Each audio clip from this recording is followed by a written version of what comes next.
Hey guys, and welcome to a video on how to trap a Shadowmane in Ark Genesis 2. So we're in Rockwell's Garden at this location right here, but you can find Shadowmane pretty much everywhere. So I just found this one here that is a decently high enough level. I'm on a server where the cap is 180. This is a 168. I wish it was 180, but I'm going to try to tame it. So first, bring a net gun or a harpoon gun with a net projectile. Shoot the Shadowmane, which you have now 60 seconds to use 20 pillars or around that amount to basically trap the Shadowmane within this kind of like cage. The idea is to obviously just keep it in the middle of these things, keeping the same distance between all the pillars. You can see the default selection amount that it gives you is roughly what you need. It cannot actually walk between these amounts here. Surprisingly, I thought it would be able to, and then you can just go a little bit higher if you're all worried.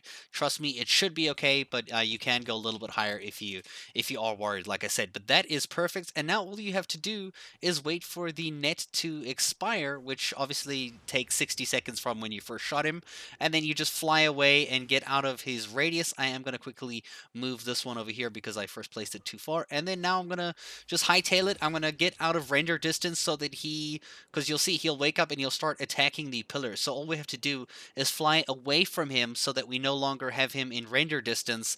But also now is a good time to go get those fish that you need. Like generally, I don't like carrying the fish in my inventory because they spoil and it might take too long to find a Shadowmane, and then your fish are going to have a whole problem. There are ways around it, which I'll talk about in a few seconds. But for now, we've got the Shadowmane traps. We can basically go and do anything else and come back later. While I was in the Rockwell's Garden, I decided it is a perfect time to hit these funny looking trees here to get fungal wood. We also need thatch and we need fiber, and that's what we need to make fish baskets. So I'm going to make a bunch of those while I'm here, and then we're going to go catch some fish.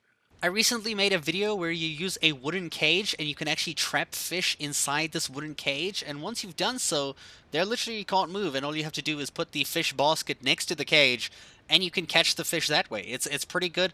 Make sure you do catch fish as close to 1.5 in quality. It doesn't really make much sense to go much over that because they're going to limit to 1.5 anyway. The Shadowmane is going to tame the fastest if you do have quality fish that are at least 1.5. You can also go like 1.0, but 1.5 is going to give you the most amount of taming progress. So if you want to feed the Shadowmane less times, the better the fish you bring, the better you're gonna be. Trust me.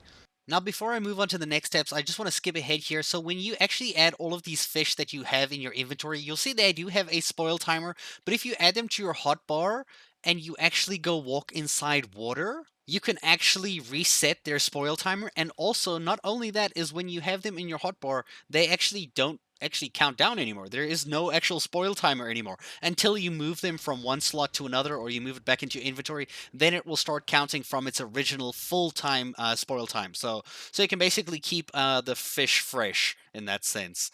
Now that you're ready to go back to the Shadowmane in the trap, before you actually get there, make sure you put on a full set of Ghillie armor. So this will keep your scent hidden, so it will give you the best possible approach to stay invisible from the Shadowmane so that you're able to tame it.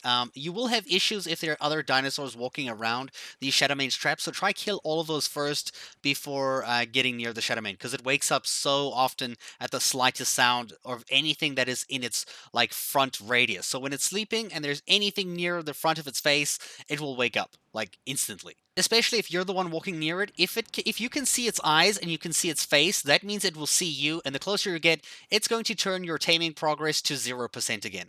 It's basically screwed. Like you can't get that progress back. You have to start all over again, and you have to try reset it, which is quite difficult. So with that in mind, always approach from the tail end of the Shadowmane so that you're always towards its back. So as much as behind its head you can be. If you can see its face, you have a problem. By then, you can actually just walk up to it now and feed a fish basket and just walk away. I actually kept my tech helmet on here. I mean, not helmets, chest plates, so that I can fly away. And it wasn't much of a problem. I could sneak up and be just fine with this. The only time it will ever mess up is if you approach it from its face and wake it up and it aggroes on you, which is gonna suck entirely, like so bad. But that's essentially all the information that I can give you about trapping and taming Shadowmanes in the best possible way, as well as getting fish and what kind of quality fish you need to get your taming progress up in huge amounts really quickly so that you can tame these bad boys as fast as possible without wasting too much of your time. I hope this video was helpful. If it did help, please let me know in the comments below. If you do have any tips or problems, let me know in the comments below as well. I do reply to every single one, and I'll see you guys in a future video. Thank you so much for watching.